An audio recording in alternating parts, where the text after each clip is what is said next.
Nhar it-tlieta l-Membru Parlamentari Ewropew Alfred Sant għażel li jastjeni fil-vot dwar ftehim ta' assoċjazzjoni bejn l-Unjoni Ewropea u l-Ukrajna. Fi stqarrija għamilha ċara li hu jemmen li jekk l-Ukrajna u l-Unjoni Ewropea jilħqu ftehim bejniethom din tkun xi ħaġa pożittiva.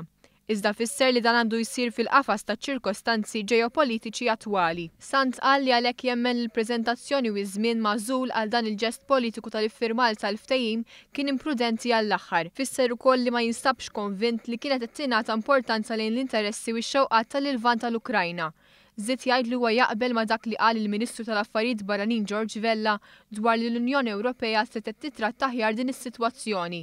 Sant qal li b'xorti ħażina ninsabu f'fażi fejn in-naħat involuti qed jippruvaw jinfluwenzaw lil xulxin b'sanzjonijiet, sanzjonijiet ekonomiċi li jfissru danni għall popli tagħhom. U min-naħa l-oħra bil-ħolqien ta' fatti militari li jkomplu jikkomplikaw is-sitwazzjoni. Huwa temm jgħid li din hija sitwazzjoni delikata fejn il-prudenza hija meħtieġa.